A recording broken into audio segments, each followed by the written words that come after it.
The date is January the 22nd, 2025. And over in America, Elon Musk just did the Sieg Heil. The richest and possibly most powerful man in the world did a Nazi salute twice in front of an applauding audience. And I'm wondering how much I should care about this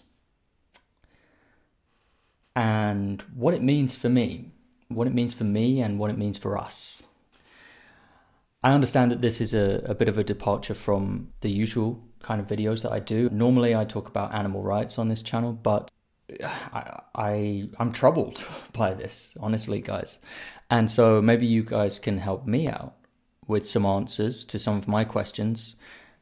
And I have a few things that I want to provide in the later part of this video that will hopefully help you and give you some perspectives on where we are in history right now, the kind of turning point that is ahead in Western civilization especially, but really the whole world, and predictions for the future, ideas about the future in these uncertain times. I am deeply concerned about the way things are going, and I don't see any stop to it anytime soon. If you think I am blowing things out of proportion, I hope I'm blowing things out of proportion. I hope that I am making a big deal out of things that are happening in the news, because if I end up being wrong about this, then I will be too relieved to be embarrassed. The richest man, who has over $300 billion in net worth, born and raised in apartheid South Africa, a divorced dad going through a midlife crisis, who has the ear of the president, who is in control of the largest military in the world, a military superpower, a geographical stronghold that is impenetrable, and the largest nuclear arsenal that the world has ever seen. I think that's cause for concern for everyone. At first, I was kind of thinking, with the new Trump regime, I was thinking, okay, let America fall. It's none of your concern. I'm from the UK and I am a resident in Austria, in Europe. And I thought, let America fall. It's a shame for the people that they will target within America, but it's not within my control. But this is not contained to America. This is spreading across the waters. There have been talks about Elon Musk bankrolling Nigel Farage. Here's a prediction for the future. I think that probably Nigel Farage will be our next Prime Minister here in the UK. I say our Prime Minister, their Prime Minister. I will no longer be a resident. I'm going to do my very best to get citizenship in Austria or elsewhere. I don't want to be a part of the UK anymore. I did make a video last year about me leaving the UK and me being thoroughly disillusioned with UK politics. I felt completely disenfranchised, which is part of the motivation of me trying to live overseas, which so far is going okay. It was stressful for me to get my residence permit in Austria, but I managed to.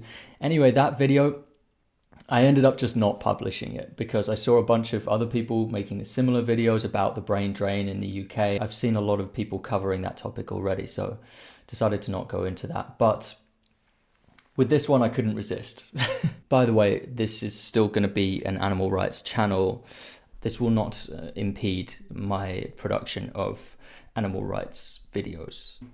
So yeah, Elon Musk did a Nazi salute in front of hundreds of thousands of people on live television. He did it for everyone to see. It was very deliberate, very intentional. It was a signal. And also, in other news, Donald Trump talked openly about acquiring Greenland and Canada, with or without the people's consent, the people who live in those countries. And I mean, I hope it's bluster, but I just have to take that seriously when the president says that. If you don't like the way things have been moving right now, and you think this is going to blow over, and you don't think it's going to get a lot worse, you have to ask yourself, what is preventing it from getting worse? What is preventing these already extremely powerful people from acquiring more power and from exploiting you more than they're already doing and from taking more of what they want. What's stopping them? They have no formidable opponents that actually pose a chance of stopping them. There is no one that realistically is going to stop Donald Trump from being a de facto dictator, staying in office for a third term. And this has consequences on the rest of the world. I wanted to leave American politics aside, but they are trying to spread this to the UK, to Europe, and they're succeeding. They're succeeding in that. I'm predicting there's two ways it could go in the long-term future. The best case scenario is that there is actually an election at the end of Trump's second term, and it swings back the other way when the people realize that they've been duped a second time. That would be a great scenario. I understand that the pendulum does swing back and forth between left wing and right wing, but things have been slipping further and further right, further and further towards nationalism. And would you look at that? What a coincidence that it's been 80 years since the golden generation fought the Nazis. Like, it's been like 70, 80 years since the Nazis were defeated. And the last of the golden generation is dying. They're basically gone now. And with them, their memory, that what they fought for, is also being forgotten. And at just that same time, fascist rhetoric is cropping up again in public discourse. Scapegoating is becoming more and more brazen with the way that people talk about these things. So it's just right on time. And when you watch a lot of documentaries, a lot of history documentaries, you read about historical events and what led to them, what caused these things to happen and what prevented them, you're able to see patterns, and you can see that there's nothing stopping this from getting a lot worse. One best case scenario is that this is just, I'm made to feel like a fool about this, and that's fine. Another is one that I saw in Africa. I went to a little country in Africa called Swaziland, and there the people were dirt poor. There was no social safety net. People didn't have a retirement age. They worked until they died. People relied on family and smaller community because the government wouldn't help them. The king of Swaziland had an airstrip, he had mansions, he was fabulously wealthy, while his people were some of the poorest people in the world. I was there to help build a school, like a nursery school building, when I visited. I don't know what it's like there now. The king's portrait would be inside every government building. It was very important to the king that his portrait would be inside every government building. The guards, when you came in across the border, they would expect a bribe because that's how they got paid. They wouldn't get paid otherwise. That their payment was in taking bribes from people and coercing tourists into paying them. And this is like a depiction, a brief picture of what it can be like. I think people should visit impoverished countries to learn about that. That's a good scenario for what could come about from this. Because as poor as those people were living in Swaziland, at least they weren't at war. At least it was peaceful. It was impoverished, but it was peaceful. The bad scenarios all involve war, all-out war. And fascism comes in different flavors, different varieties. You have your Maos, you've got your Mussolinis, you've got your Hitlers, you've got your Stalins. They come in different forms, different flavors. If I were to predict, though, I think, based on the way that Trump has been talking about Greenland and Canada, it sounds more like the Hitler type, expansionist. His love for Putin, his admiration for Putin, this is the expansionist type of dictator that we're looking at here. For anyone thinking that this Greenland threat shouldn't be taken seriously, in the 1980s, Argentina had a populist president who, to stir up nationalistic sentiment in his population, to gain himself votes and popularity among his people, he decided to send troops to take back certain islands that were off the coast of Argentina. Islands that didn't belong to Argentina. Islands that weren't inhabited by Argentinians. My country of origin, the UK, the country that I was born and raised in, that country went to war with Argentina for these little islands because the people on the Falkland Islands were British citizens. And this is what was known as the Falklands War. Officially speaking, it might not technically have been a war, but they sent fighter jets over and British troops died in the Falklands War. People die from this kind of nationalist, patriotic chest thumping. And nothing has changed between now, present day, and back then. Nothing's changed. Apart from like NATO and the European Union and things like, there's nothing really that could prevent a nuclear armed superpower from turning on its allies. Greenland is an ally. From turning on its allies and taking them by force. There are no safeguards put in place to stop something like that from happening again. There's only one that I can think of, and that is mutually assured destruction. So that's the one thing that's changed between now and the 1940s, or at least the early 1940s, is that before the Manhattan Project, we didn't have mutually assured destruction, and now we do. And that has changed things slightly. It is what it is with that. Is it any coincidence that MAGA people idealize Putin and admire Russia? Russia being an expansionist country with expansionist intentions, overtly so. They invaded Ukraine. Russia is the country that Trumpers and MAGA people idealize. Okay, they're telegraphing their intentions right there. It's very clear. This is my prediction. Trump will probably back off the idea of Greenland for a while because he's letting it tender. He's putting it out there, getting feelers. This is how it goes. He's turning up the water temperature just a little bit. He's going to go back to the deportation thing, deporting immigrants and stuff like that. But he's turning up the temperature of the water so that you don't realize when you're being boiled alive. So he put that idea out there and he's going to revisit it. And when he revisits it, people aren't going to react with so much shock. There's not going to be as much shock because it's a familiar idea that he already put out. Before he goes for that, of course, he understands, like every fascist does, he understands you got to turn the temperature gradually. So you start with the most vulnerable. You start with the scapegoats. Start with the Mexicans. That's what he's going to do.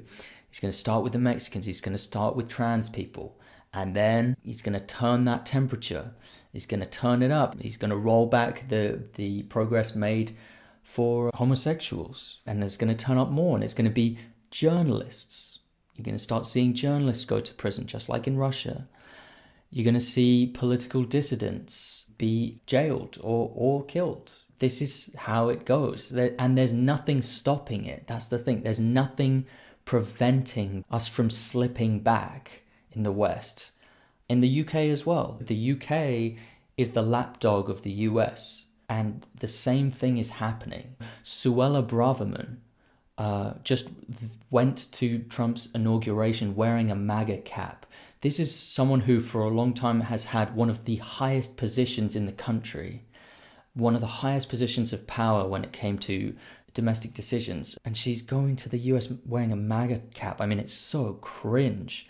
But just to show you that this is happening in Europe as well, in the UK and in Europe. And this is a prediction. We can see if this goes the way I think it is. But you're going to see with Musk doing the salute, in the upcoming years, you're going to hear more sympathy for Hitler and for the Nazis. You're going to start hearing that he was misunderstood. He was a misunderstood person. And that history has treated him unfavorably, and that really he was defending his people from the communists and whatnot. And at least he wasn't a pussy-footed woke liberal, right? At least he was strong. You're going to start hearing things like that in Western media. These dormant opinions that have been like hiding. They've been there, but they're now getting bolder. They're creeping out of the woodworks.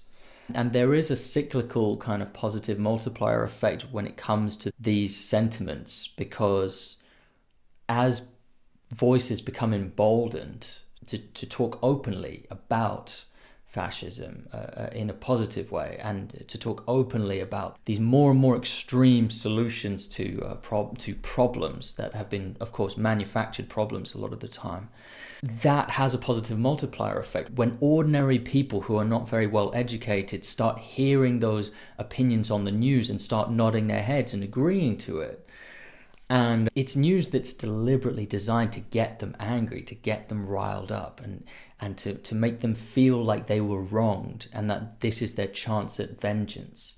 It's going to take hold of the population. It's going to grow. It's going to snowball just in time for when the generation that fought against the Nazis, the last of them are dying. They're dying out. And so those voices are no longer with us.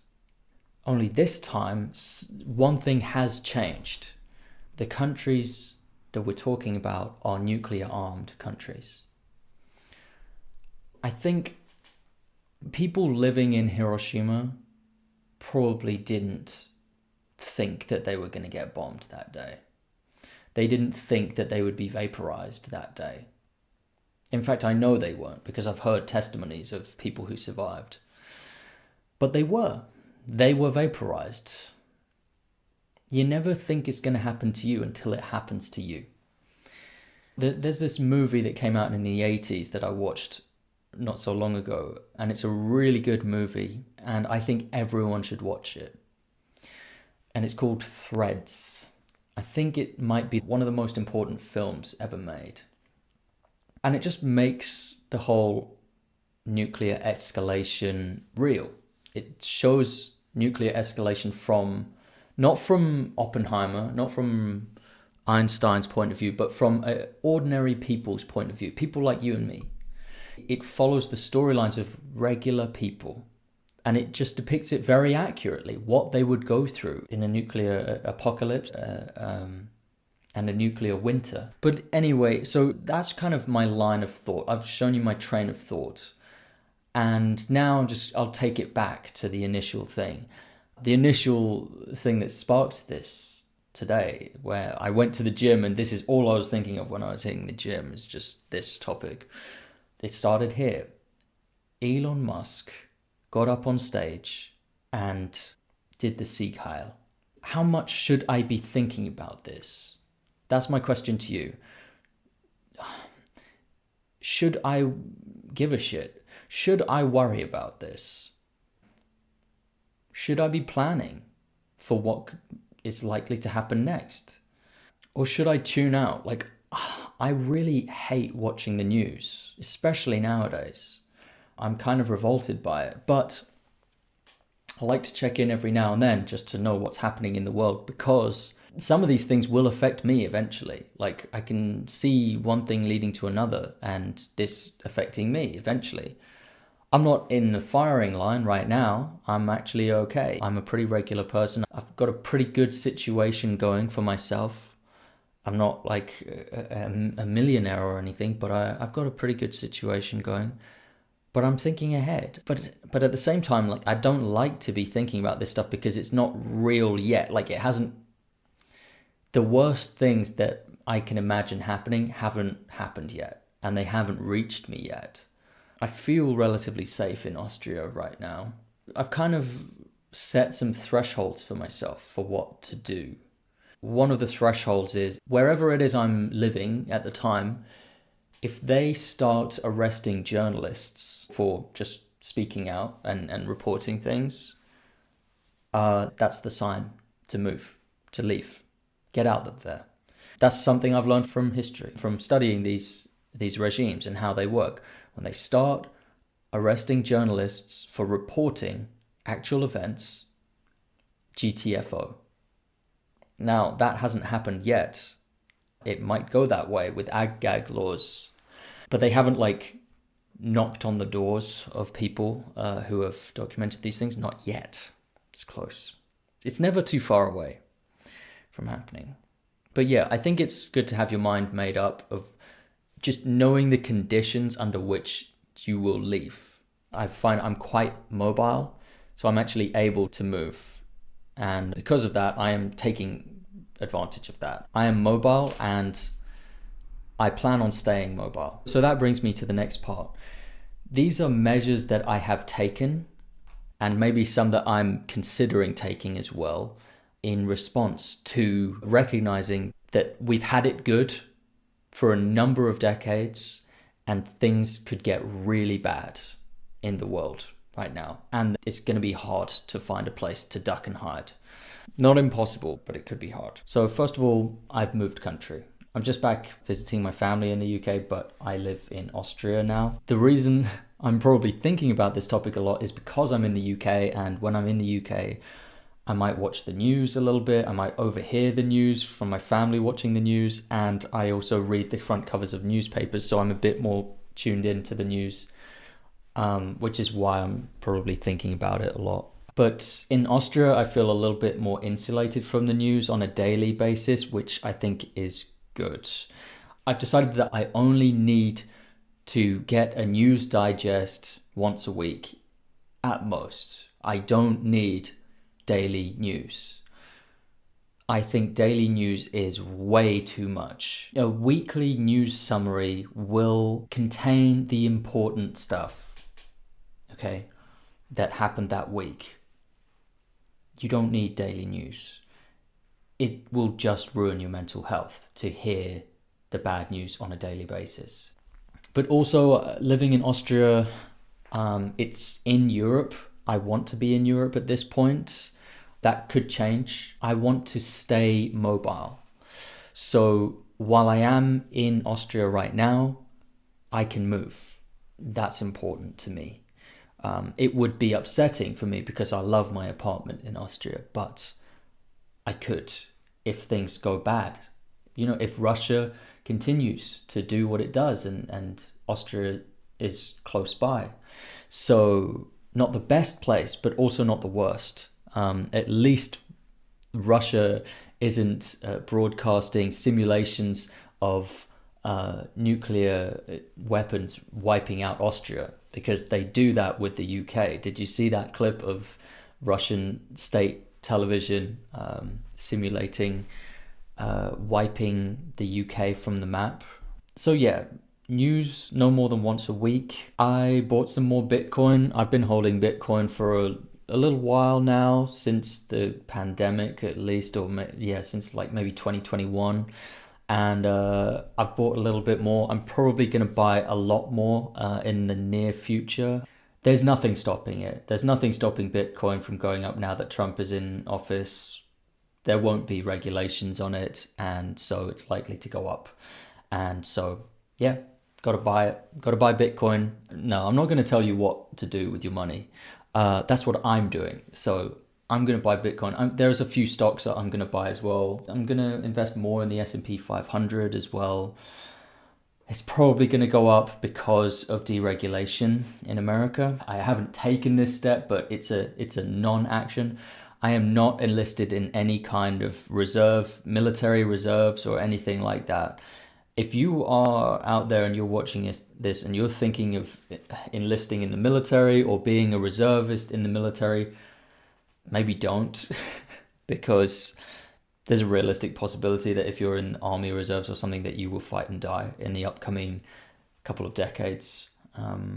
So this is one that I haven't done, but I'm considering it. I might start training myself in a skill that is an essential skill, that in bad times of economic depression or war, they're still needed. Not pivoting into it fully, but just having something, having a plan of something, a way that I can retrain in something that will always be useful. Like, people will always need it. I was thinking for me, maybe being some kind of electrical engineer or something, just because I do take an interest in machinery and fixing things, creating things, replacing parts, components of machines like air conditioners and stuff like that. So that might be something that I go into in the future, because that's a whole lot better than being unemployed and jobless in the future. You're going to need something like that potentially. If things get really bad, I think that would be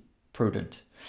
My next thing, not having kids. I think based on what I think is going to happen next in the future and the things that I'm preparing for, the bad scenarios that could play out in the upcoming decades, I think it would be extremely irresponsible for me to bring more people into the world. That could change if my outlook on the whole thing changes, or if I make a lot of money and I become very rich, then I'd go, hey, why not? But right now, you just don't know what's coming around the corner. Something bad could happen. I'm talking World War III type thing. I'm talking like bad stuff, bad stuff, nuclear winter type thing, potentially. But also not even just for the child's sake, but for my sake and the sake of my wife. We should stay mobile, and having a kid paralyzes you. It makes you immobile. And immobile people are easier to exploit. That's the thing.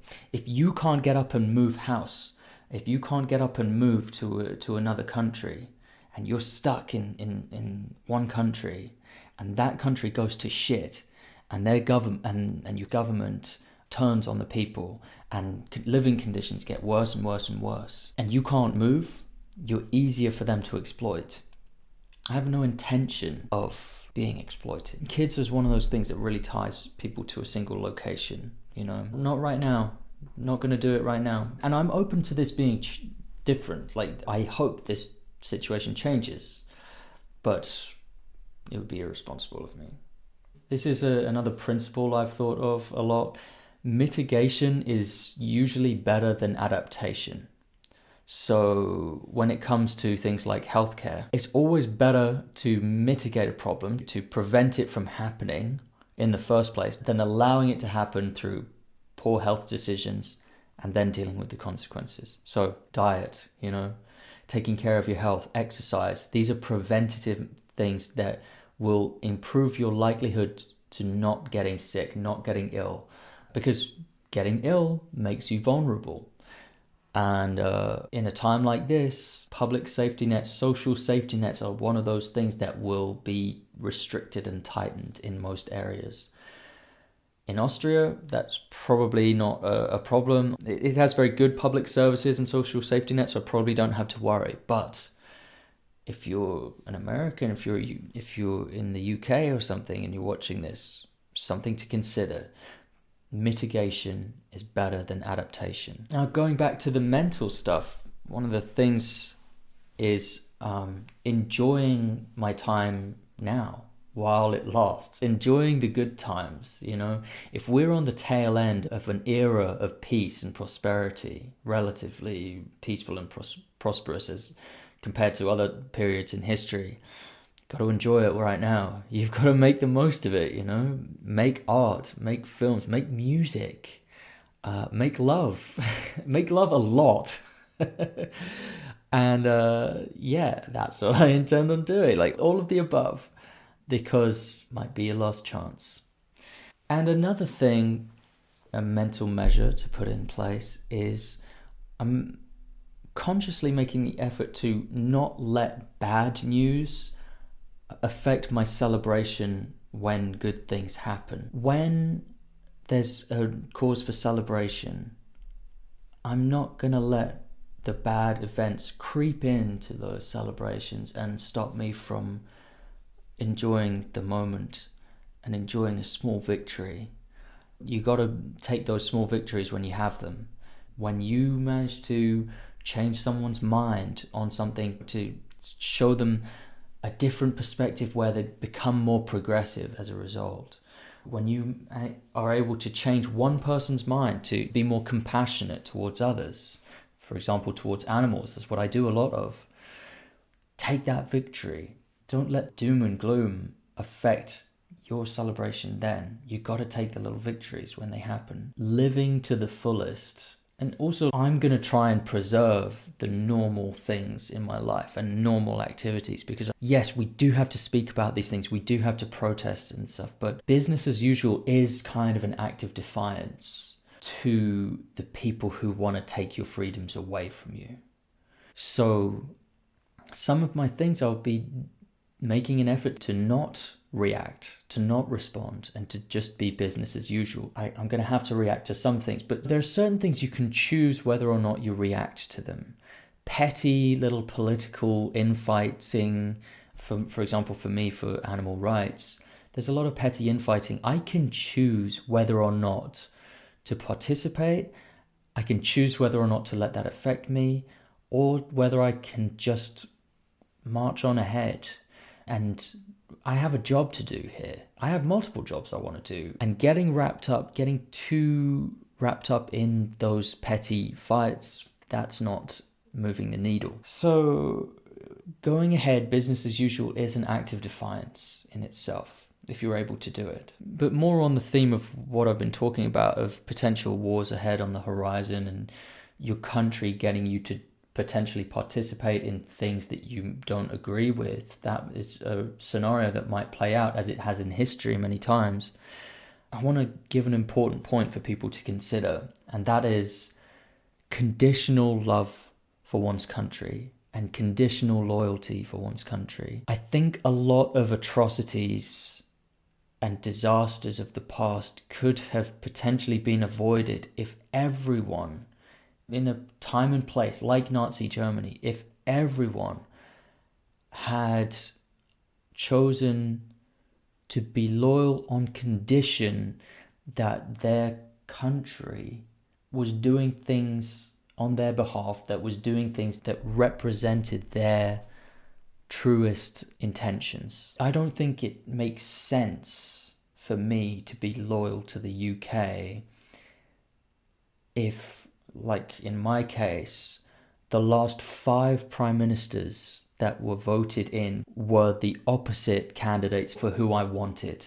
And at a certain point, when a country makes these disastrous decisions, like Brexit, you can't keep on blaming the government. You have to blame the people that voted for the government. People like Nigel Farage, they wouldn't be a problem if they weren't supported so much.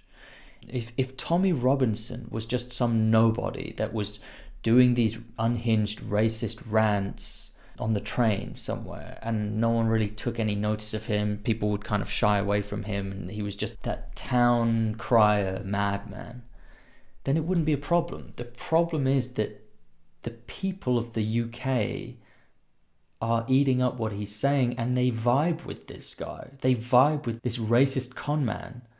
The same thing goes for America. Like in America, the problem isn't that Trump is who he is. He's a con man. He's a petty criminal. The problem is that people follow him, you know? That's why I have a bit of a problem with people when we talk about Hitler. All of the malice and the evils of Nazi Germany get kind of consolidated and put onto this one individual, this one person, Adolf Hitler, and how Hitler was a monster. Hitler was being cheered on and encouraged the whole time. He had a cabinet of people who were, yes, they were loyal to him, but they were also encouraging him to go further. They were pushing him ever and ever further. And at a certain point, we have to stop blaming politicians, and we have to start looking at the people who are the source of their power, people who excuse their bad behavior, people who empower the bad things that they do. Yeah, this has been going on for a while. I'm going to try and wrap it up. One of the things also that should be clear by now is that the powers above you, the powers above our heads, these are not benevolent powers. These are not powers that are ensuring your safety and your health and prosperity. The powers that be don't give a shit about you. They will use you if you have something that they want. And if you don't have something that they want, they'll ignore you. And if you stand in their way of their goals, they will stamp on you to reach their goals. They will eliminate you if they need to. These are the powers that be right now. They're not benevolent. They are not cooperating for your safety and prosperity and for the prosperity of your families. They have bad intentions. They are impulsive, they're reckless, they don't value you, and you need to just understand that and start behaving accordingly, I think. This for me as well, I'm just talking to myself as well. Imagine a kid walking down the street in Hiroshima in 1945. Are the higher powers that kid's not even really aware of, are they gonna look out for that kid and make sure that kid's okay? No. Kid's gonna be vaporized, right? We're the kid in this scenario. I still have hope, Throughout my 20s, I was a very optimistic person, especially in my early 20s. I was a very entrepreneurial spirit, a real go-getter, really kind of like self-improvement bro the whole time.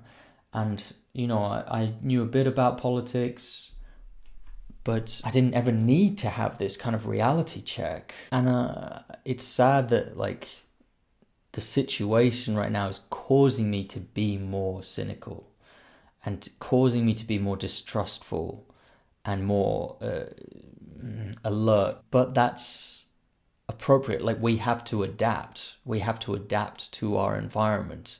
It's no good us just complaining or us just fantasizing about what could be. We have to be realistic with the situation and where we are in history, our point in history. We have to adapt accordingly. And that can mean being a bit more disciplined and looking out for each other, especially looking out for our communities and not being so complacent. I mean, if I did have a hope, I would hope that these right-wing powers are too incompetent to actually wreak havoc and destruction. They're too incompetent to set up a system of tyranny, the kind of way that 1984 depicts. That kind of dystopia seems to be sometimes beyond Donald Trump's abilities. But I don't know. Maybe this whole dysfunctional alt-right MAGA movement implodes on itself with all this infighting. Maybe. I don't know though. I don't think it will. I don't think there's anything stopping this from going out of control. I really don't. I really don't. The sensible voices in these discussions are too quiet, or they've given up, or they're simply outmatched, outgunned. If you think that these people at the top aren't capable of taking everything from you, all your freedom, all your resources, everything, your labor, of tricking you, if you think they're not capable, just look at what we do to animals. Everything we fear being done to us, we do, as a society, we do to animals. The case study is right there, it's right under our noses. We are totally capable. We remain capable of doing what the Nazis did in 1940s Germany. Nothing significant enough has changed to prevent us sliding back into that. So, have your wits about you. Don't be a sucker. Question everything. Question authority. Be skeptical. Be careful. Take care of your immediate community, your family, your neighbors. Get to know your neighbors. You might need to rely on them, and they might need to rely on you. vote for the love of God. Turn up to vote if there's a vote for anything in your community. Be well read on the vote as well. Question people's motives. Look at what they say, but also question why it is they said that. What is the motive? What are they trying to get you to believe? What are they trying to get you to think, and why? What do they stand to gain from this? Where are their intentions? What's their track record of behavior? Does their history suggest that they are trustworthy or untrustworthy? Where you can, try and help the situation for everyone. Be kind. Lead with kindness, but also don't be a fool. And of course, I think loyalty should always be conditional. And if you need to run and retreat to fight another day, that's what you should do. You're no good to anyone if you're dead or imprisoned. So take care of yourself. And I think I'll leave it there. I don't even know if anyone's going to listen to this. But this is a vibe right now. This is kind of how I'm feeling today. And I figured maybe I upload this, maybe I don't. Maybe I keep it on my hard drive for me to watch in years to come. Or maybe I take it down. I don't know. Talk to me in the comments. I'll see you in the next video, which will be about animal rights as usual. Goodbye.